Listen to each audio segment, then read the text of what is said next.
kan sih? Oh, sibuk banget kelihatannya. Oke, jadi ini aku lagi bikin program buat mengetahui jarak dan waktu tempuh mahasiswa ketika dari rumah masing-masing ke kampus. Pintar banget sih bikin program-program gitu. Ajarin dong sepuh. Kamu mau belajar buat program? Yang segampang itu sih. Kita itu harus memahami teori dasarnya dulu. Teori dasar ya. Ajarin dong bang. Mau diajarin. Yuk, simak baik-baik. Teman-teman, kalian mau belajar pemrograman. Nah, sebelum masuk ke inti pemrograman, ada 5 teori dasar pengantar ilmu algoritma dan pemrograman yang Anda harus ketahui. Nah, yang pertama itu adalah struktur perulangan. Apa sih itu perulangan? Perulangan atau looping adalah konsep dalam pemrograman yang memungkinkan suatu blok kode dieksekusi secara berulang selama satu kondisi terpenuhi. Dengan kata lain, perulangan memungkinkan program untuk menjalankan serangkaian pernyataan atau blok kode berulang kali hingga kondisi tertentu tidak terpenuhi. Nah, teman-teman, yang kedua ada percabangan. Apa sih itu percabangan? Nah, percabangan atau kondisi adalah suatu konsep dalam pemrograman yang memungkinkan sebuah program untuk melakukan penyeleksian atau pemilihan tindakan berdasarkan suatu kondisi atau nilai tertentu. Dengan kata lain, percabangan memungkinkan program untuk menjalankan serangkaian pernyataan atau blok kode tertentu berdasarkan apakah suatu kondisi terpenuhi atau tidak. Yang ketiga adalah string. String adalah tipe data yang digunakan untuk menyimpan suatu teks atau urutan karakter. String biasanya didefinisikan dengan menggunakan tanda kutip. Tipe data string memungkinkan pengolahan data manipulasi teks seperti penggabungan pemotongan dan pencarian dalam teks. Yang keempat adalah array. Array adalah struktur data yang menyimpan kumpulan elemen atau nilai dengan tipe data yang sama, yang diakses melalui indeks numerik. Elemen-elemen dalam array disusun dalam urutan tertentu, dan setiap elemen dapat diidentifikasi oleh indeksnya. Yang kelima, subroutine. Apa sih itu subroutine? Subroutine juga dikenal sebagai prosedur, fungsi atau subroutine dalam berbagai bahasa pemrograman adalah sekelompok instruksi atau blok kode yang dirancang untuk melakukan tugas-tugas tertentu. Nah, teman-teman, itulah 5 teori dasar yang Anda harus pahami dalam pengantar ilmu algoritma dan pemrograman. Selanjutnya saya akan memperlihatkan cara penerapan teori dasar dalam bahasa pemrograman.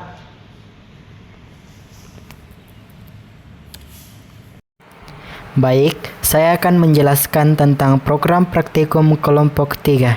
Nah, yang pertama yang kita lakukan itu adalah membuat specifier, yaitu include stream.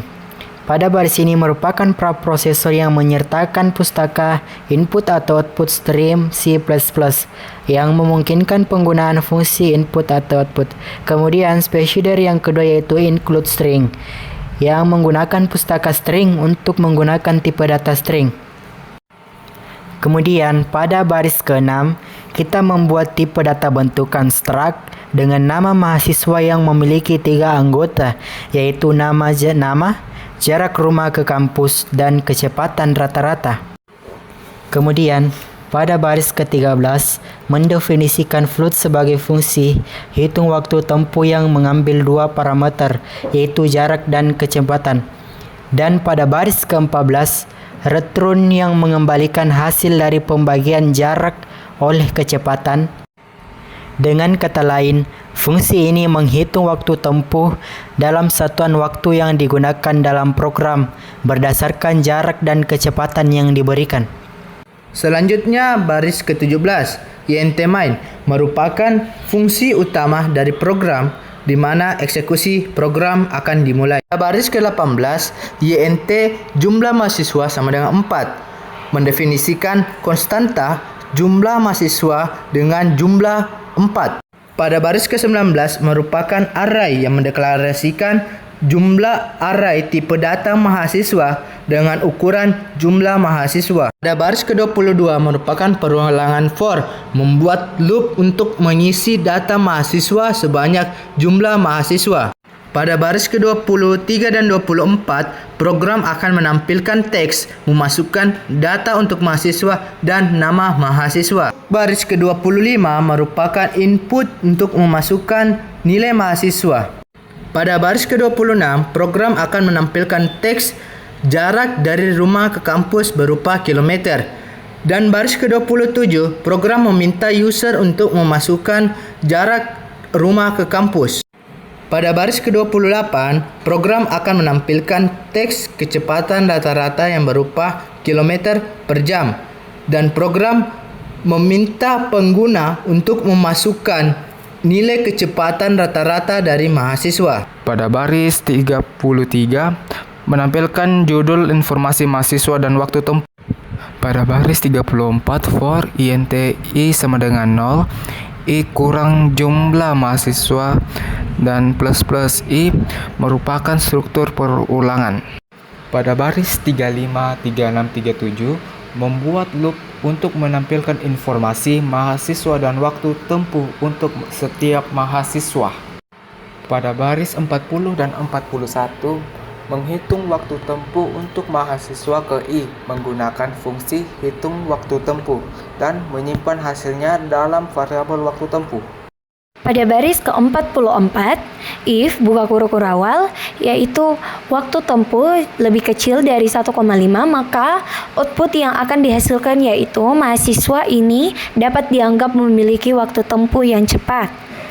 Kemudian, jika melewati 1,5 atau di bawah 2,5 atau sama dengan 2,5, maka output yang akan dihasilkan yaitu mahasiswa ini memiliki waktu tempuh yang sedang. Namun,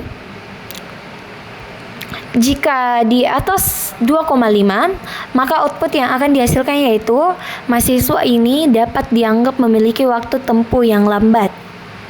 Kemudian ditutup dengan kurung kurawal, kemudian diakhiri dengan quote atau output baris, kemudian diakhiri dengan return 0 atau mengembalikan nilai ke 0 atau mengembalikan nilai ke semula. Ini merupakan hasil output dari program yang telah dibuat, yaitu program meminta 4 data mahasiswa. Satu mahasiswa meminta input yaitu nama mahasiswa, jarak dari rumah ke kampus berupa kilometer, dan kecepatan rata-rata. Setelah kita memasukkan data yang diminta oleh program yaitu nama, jarak dari rumah ke kampus, dan kecepatan rata-rata sebanyak 4 mahasiswa, selanjutnya program akan menampilkan informasi mahasiswa dan waktu tempuh sesuai data yang kita masukkan pada sebelumnya. Data mahasiswa yang pertama adalah nama Faiz, jarak rumah ke kampus 45 km, kecepatan rata-rata 30 km per jam, dan waktu tempuh 1 jam.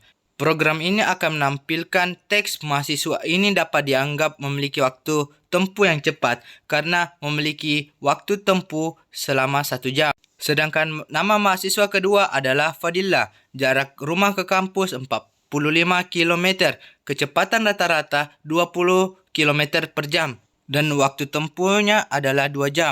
Program akan menampilkan lagi mahasiswa ini memiliki waktu tempuh yang sedang karena waktu tempuh yang diperoleh adalah 2 jam. Nama mahasiswa ketiga adalah Fajri, jarak rumah ke kampus 45 km, kecepatan rata-rata 15 km per jam, dan waktu tempuh 3 jam. Dan program akan menampilkan teks mahasiswa ini dianggap memiliki waktu tempuh yang lambat karena waktu tempuh yang diperoleh adalah 3 jam.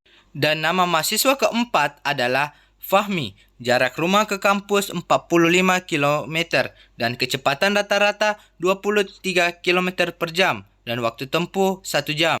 Program akan menampilkan teks mahasiswa ini dianggap memiliki waktu tempuh yang cepat karena waktu durasi ke kampus adalah 1 jam. Dan hasil program pun telah selesai. Itulah hasil proyek dari kelompok kami, yaitu kelompok 3, kelas PTIKB. Sekian dan terima kasih. Wassalamualaikum warahmatullahi wabarakatuh.